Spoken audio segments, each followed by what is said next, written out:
nouvelle année, nouveaux objectifs, nouveau départ. C'est le but de cette vidéo, de vous présenter 8 bonnes résolutions à prendre quand on est étudiant en classe préparatoire.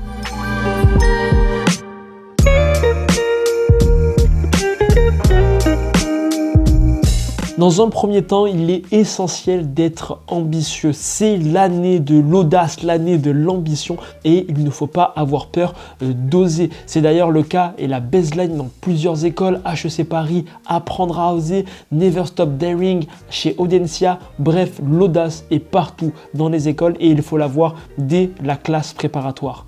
Tout ça pour vous dire que les plus grandes écoles françaises, à l'instar d'HEC, de l'ESSEC, de l'ESCP, de M Lyon, de l'EDEC, ce ne sont pas des écoles qui sont inaccessibles. Le top 5, voire le top 3, c'est des écoles qui peuvent être accessibles, qui sont à votre portée et en témoignent chaque année plusieurs dizaines, voire des centaines d'étudiants qui intègrent ces top écoles alors qu'initialement, rien ne les prédestinait à ça.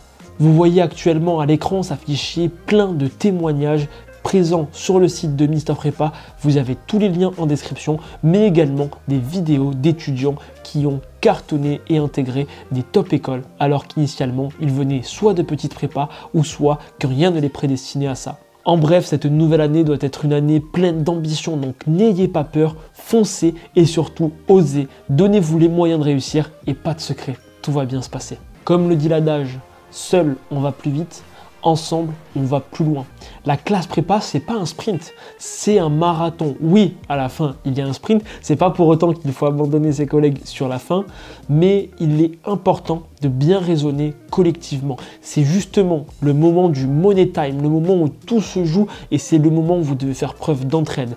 D'entraide, premièrement, parce que ça va être une période très stressante, cette période, soit pour les premières années de nouveautés, d'accélération, de préparation de la deuxième année, soit pour vous, deuxième année et cube, de rush vers les concours, de rush vers la fin de cette classe prépa, mais une fin qui est encore longue puisqu'il y a les épreuves écrites, les résultats, la préparation du Tour de France, les épreuves orales, bref, plein de choses à gérer et il faut impérativement penser collective, s'entraider, travailler sur les points forts de chacun, les points faibles de chacun, mutualiser vos fiches, faire des annales ensemble pour pouvoir justement vous entraider et vous donner des tips réciproquement pour pouvoir progresser ensemble.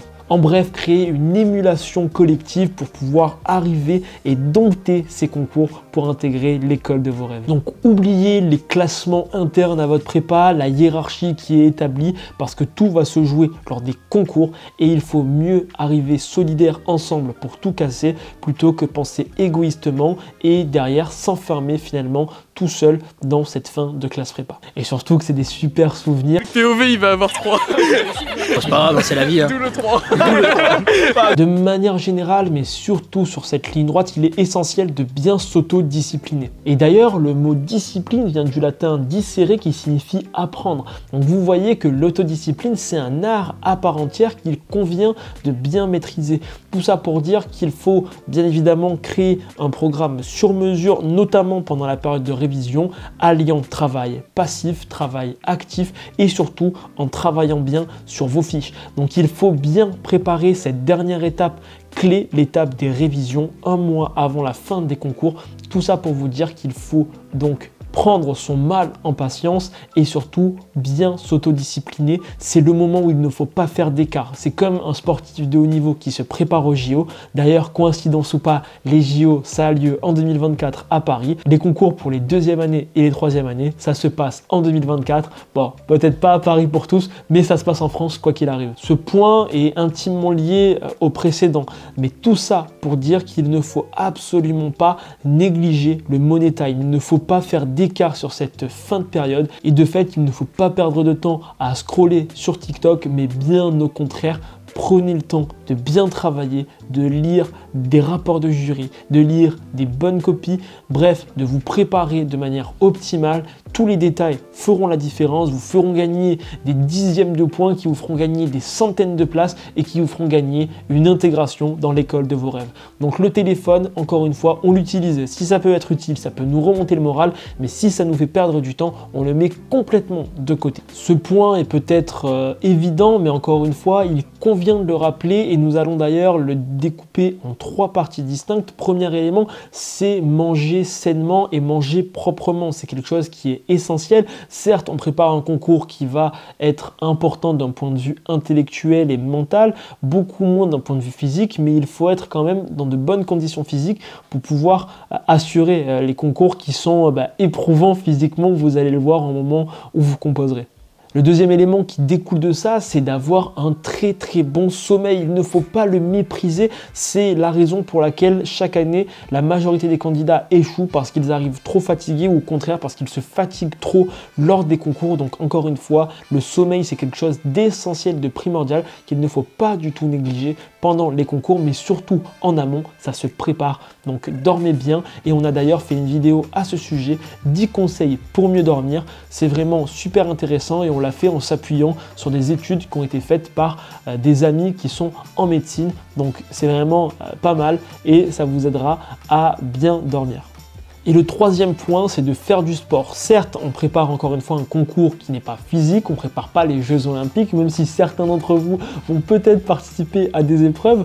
En tout cas, tout ça pour dire qu'il faut faire du sport pour se vider la tête, pour s'aérer l'esprit, pour avoir un bon métabolisme et tout dégommer lors des concours. La prépa doit avant tout être un épanouissement, c'est une aventure intellectuelle que vous avez partagée avec vos potes. Bref, c'est un moment qui restera ancré à vie dans votre vie, pas que sur votre CV. Ça restera vraiment des souvenirs gravés tout au long de votre carrière et de votre vie personnelle. Donc profitez de ces dernières semaines, de ces derniers mois ou de cette dernière année pour les étudiants de première année en classe prépa et surtout profitez-en quand même pour mettre des temps de pause. Quand vous n'arrivez plus à travailler, que vous n'êtes plus productif, alors allez chiller. Essayez par contre, bien évidemment, d'allier l'utile à l'agréable. Si on va chiller, on va par exemple regarder un film en VO ou alors sous-titré en anglais, en espagnol, en allemand en fonction de la LV2 ou de la LV1 qu'on a choisi.